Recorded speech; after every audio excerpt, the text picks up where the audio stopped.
ஊழல் செய்தவர்களை விடமாட்டேன் என்று சொன்ன விஜய் அவர்களை எல்லாம் தங்களோடு தனது கட்சியோடு அரவணைத்துக் கொள்வதைத்தான் அவர் அப்படி சொன்னார். விடமாட்டேன், எல்லாரையும் பிடிச்சி என் கட்சியில சேர்த்துக்குவேன் அப்படின்றது அதனுடைய அர்த்தமா?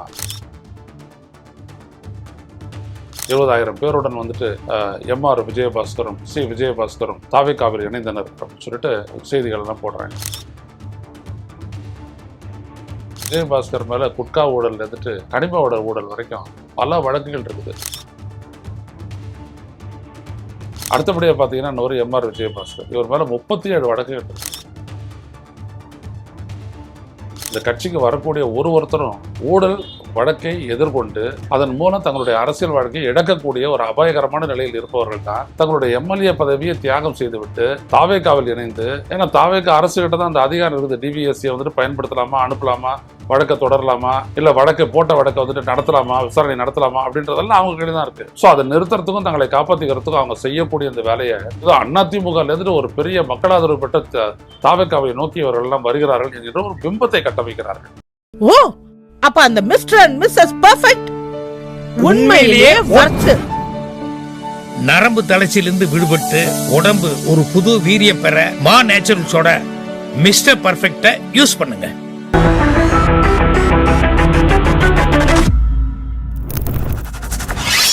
வணக்கம் தொடர்களே, ரோஸ்டர் செய்தியின் வாயிலாக இன்று மீண்டும் உங்களை சந்திப்பதில் பெருமகிழ்ச்சி அடைகின்றேன். தமிழக முதல்வராக பொறுப்பேற்ற போது தாவேகா தலைவர் விஜய் கூறியது என்னவென்றால், ஊழலற்ற ஆட்சியை தருவேன் என்பதுதான். ஆனால் ஊழலற்ற ஆட்சியை தருவேன் என்று சொன்னவர் அதன் பிறகு தனது பெரும்பான்மையை நிரூபிக்க, தனது ஆட்சிக்கான பெரும்பான்மையை உயர்த்தி கொள்ள 120 பேர் தேவை, 118 பேர் தேவை என்ற போது அவர் சோஃபா அனுப்பியதிலிருந்து பல விடயங்களும் சர்ச்சைகளாகி மிகப்பெரிய அளவிற்கு பேசப்பட்டது. இப்பொழுது பார்த்தால் அதிமுகவிலிருந்து வரக்கூடிய சட்டமன்ற உறுப்பினர்கள் அவர்களை பதவியை விலகச் செய்து தனது கட்சிக்குள் அவர் சேர்த்துக்கொண்டு அதன் மூலம் காலியாகக்கூடிய இடங்களுக்கு இடைத்தேர்தல் வரும்போது அவர்களையே தாவேகா வேட்பாளராக நிறுத்துவது என்கின்ற திட்டத்தோடு செயல்பட்டு வருகிறார். இது ஒரு கேள்வியை எழுப்புகிறது. இதுதான் ஊழல் ஒழிப்பா? ஊழல் செய்தவர்களை விடமாட்டேன் என்று சொன்ன விஜய் அவர்களை எல்லாம் தங்களோடு தனது கட்சியோடு அரவணைத்துக் கொள்வதைத்தான் அவர் அப்படி சொன்னார். விடமாட்டேன், எல்லாரையும் பிடிச்சி என் கட்சியில சேர்த்துக்குவேன் அப்படின்றத அதனுடைய அர்த்தமா என்று இன்றைக்கு கேட்கிறார்கள். இந்த கட்சியில் வந்துட்டு இப்போ இன்றைக்கி பார்த்தீங்க அப்படின்னோம்னா ஒரு பெரிய ஒரு திருவிழா நடந்ததை போல ஊடகங்கள் எல்லாம் சித்தரித்து பேசி கொண்டிருக்கின்றன. 20,000 பேருடன் வந்துட்டு எம்ஆர் விஜயபாஸ்கரும் சி விஜயபாஸ்கரும் தாவேக்காவில் இணைந்தனர் அப்படின்னு சொல்லிட்டு செய்திகள் எல்லாம் போடுறாங்க. அந்த காட்சிகள் எல்லாம் கூட காட்டுறாங்க. அவங்கெல்லாம் விஜய் அமைச்சரவையில் இருக்கக்கூடிய பல அமைச்சர்கள், ஆதவர்ஜுனா, ஆனந்த் உள்ளிட்ட பலரும் வந்து அவங்களை வரவேற்று அவர்களுக்கு பெரிய பெரிய மாலையெல்லாம் போட்டு கட்சிக்குள்ளே சேர்த்துக்கிட்டாங்க. இதில் பார்த்தீங்கன்னா விஜயபாஸ்கர் மேலே குட்கா ஊழல் இருந்துட்டு கனிம ஊழல் வரைக்கும் பல வழக்குகள் இருக்குது. எல்லாம் தமிழ்நாடு அரசினுடைய டிவிஎஸ்சி, directorate of vigilance and anti corruption, அவங்க போட்ட வழக்குகள். அடுத்தபடியாக பார்த்தீங்கன்னா இன்னொரு எம்ஆர் விஜயபாஸ்கர், இவர் மேலே 37 வழக்குகள் இருக்கிறது. அந்த 37 வழக்குகளிலும் மிக முக்கியமானது ஒருத்தருடைய நில அபகரிப்பு வழக்கு. 22 ஏக்கர் நிலம், 100 கோடி ரூபாய் சொத்து மதிப்பு அதனுடையது. அதை அவர் அப்படியே இது பண்ணிட்டு அதுக்காக அவர் கைது செய்யப்பட்டு சிறையில் இருந்து இப்போ அவர் வந்துட்டு பிணைய விடுதலையில் தான் இருக்கார், ஜாமீனில் தான் இருக்கார். இப்படி பார்த்தீங்க அப்படின்னம்னா இந்த கட்சிக்கு வரக்கூடிய ஒருத்தரும் ஊழல் வழக்கை எதிர்கொண்டு அதன் மூலம் தங்களுடைய அரசியல் வாழ்க்கையை இழக்கக்கூடிய ஒரு அபாயகரமான நிலையில் இருப்பவர்கள் தான் தங்களுடைய எம்எல்ஏ பதவியை தியாகம் செய்துவிட்டு தாவேக்காவில் இணைந்து, ஏன்னா தாவேக்கா அரசு கிட்ட தான் அந்த அதிகாரம் இருக்குது. டிவிஎஸ்சியை வந்துட்டு பயன்படுத்தலாமா, அனுப்பலாமா, வழக்கை தொடரலாமா, இல்லை வழக்கை வழக்கை வந்துட்டு நடத்தலாமா, விசாரணை நடத்தலாமா அப்படின்றதெல்லாம் அவங்க கையில தான் இருக்கு.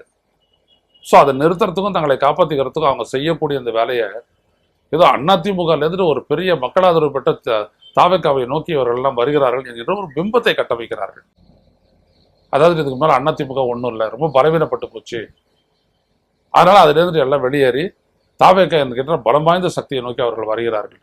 உண்மை அது கிடையவே கிடையாது. கடந்த தேர்தலில் கூட சற்றப்போ 1,18,00,000 வாக்குகளை பெற்றிருக்கிறது அண்ணா திராவிட முன்னேற்ற கழகம்.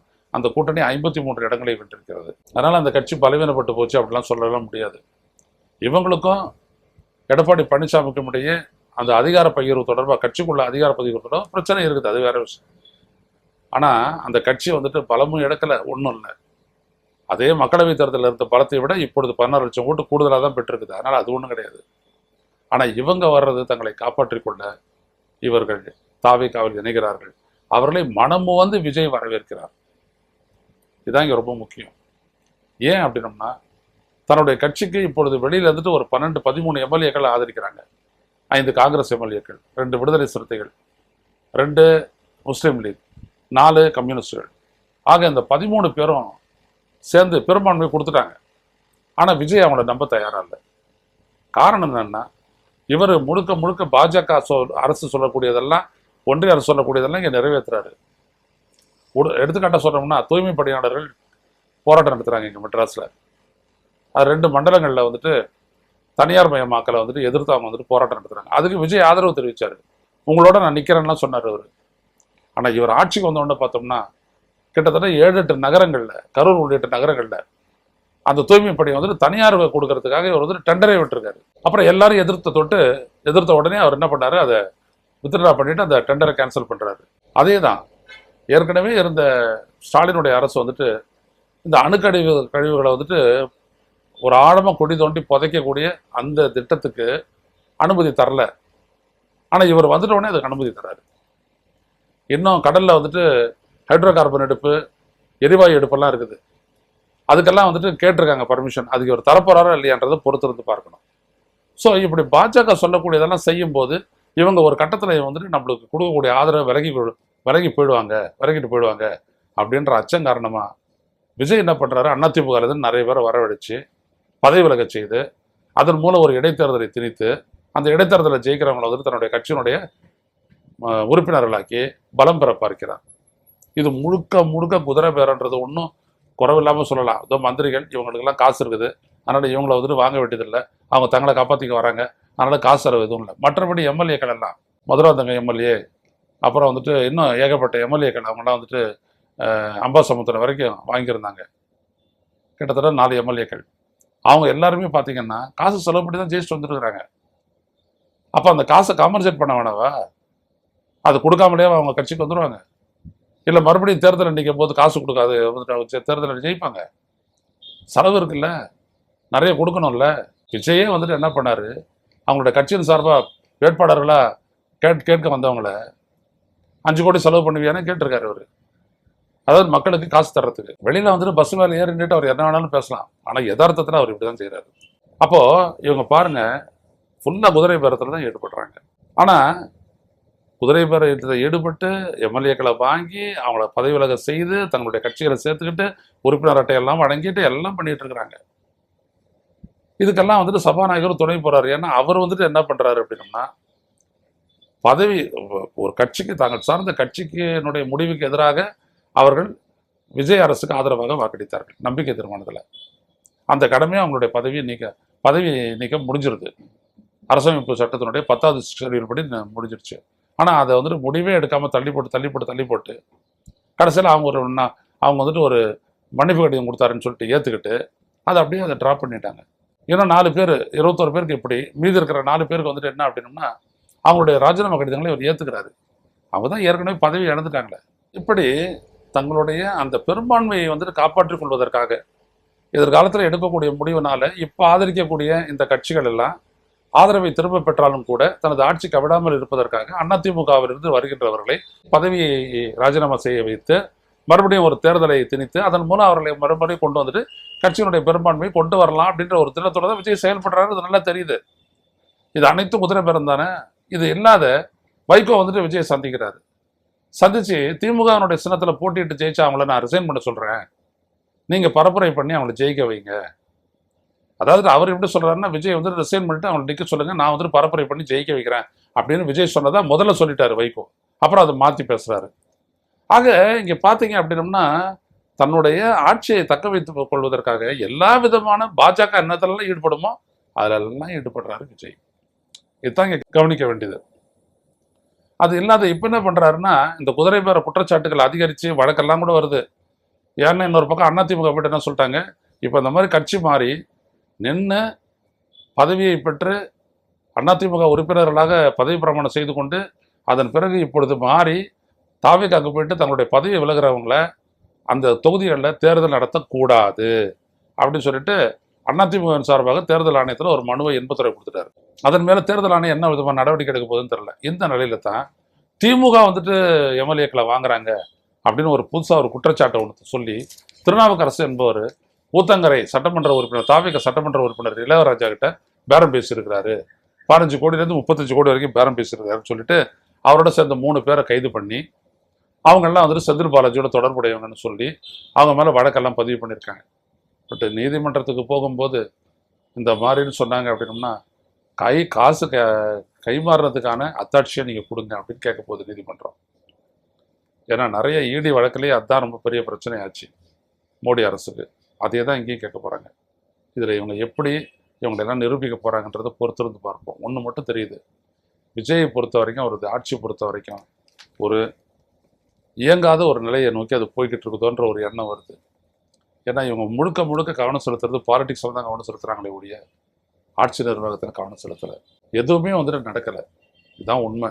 இதில் என்ன ஃபைலை பார்க்குறாரு என்ன பண்ணுறாரு அப்படின்னு தெரியல. நிறைய பவர் சென்டர்லாம் உருவாக்கி போச்சு.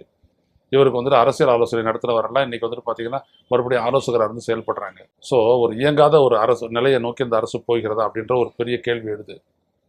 ஸோ இதுக்கு நடுவில் பார்த்தீங்கன்னா இவங்க ஃபுல்லாக பிஸியாக இருக்கிறது கட்சியினுடைய முதல்ல ஆட்சியை வந்துட்டு தக்க வைக்கணும். அதுக்காக என்னென்ன செய்ய முடியுமோ அவ்வளோத்தையும் செய்கிறாங்க. இது எங்கே போய் முடிகிறது என்று பொறுத்திருந்து பார்ப்போம். இதற்கிடையே அவர் வந்துட்டு கரூருக்கு வர்றதா இருக்கார். கரூரில் வந்துட்டு அந்த பாதிக்கப்பட்ட மக்களை எல்லாம் சந்திக்கிறதா இருந்தார். முன்னாடி அப்படி கரூரில் வந்துட்டு அவங்களெல்லாம் வீட்டில் போய் சந்திக்கணும் அப்படின்னோம்னா 2 கிலோமீட்டர் சுற்றளவில் எந்த வாகன போக்குவரத்து இருக்கக்கூடாது. விஜய் வாகனம் வருதுன்னா எதிர் திசையில் கூட வாகனம் வரக்கூடாதுன்னா கண்டிஷன் போட்டாங்க. இப்போ அதை எப்படி செய்கிறாங்கன்றதை பார்ப்போம். அங்கே போகிறாரு. அங்கே இருந்துட்டு வந்திருக்கக்கூடிய எம்ஆர் விஜயபாஸ்கர் வந்துட்டு பதவி விலகி இருக்காரு. அங்கே நடக்கக்கூடிய தேர்தலை வந்துட்டு எம்ஆர் விஜயபாஸ்கரை வேட்பாளரை போடுவாரா, இல்லை இவருக்காக அந்த கரூர் சம்பவத்துக்காக வடக்கை ஏற்று சிறைக்கு போன மதியழகன் அவர் தான் போன தேர்தலில் வேட்பாளராக நின்று ஒரு 1500 ஓட்டில் தான் தோத்தார் அவர் விஜயபாஸ்கர்கிட்ட. அவர் வேட்பாளரை போடுவாரா? அது அந்த கட்சிக்குள்ள ஒரு பெரிய கிரைசிஸை உண்டு பண்ணக்கூடிய ஆபத்து இருக்கிறது. என்ன செய்வார் விஜய் என்று பொறுத்திருந்து பார்ப்போம். மீண்டும் சந்திப்பு தொடர்ந்து. நன்றி, வணக்கம்.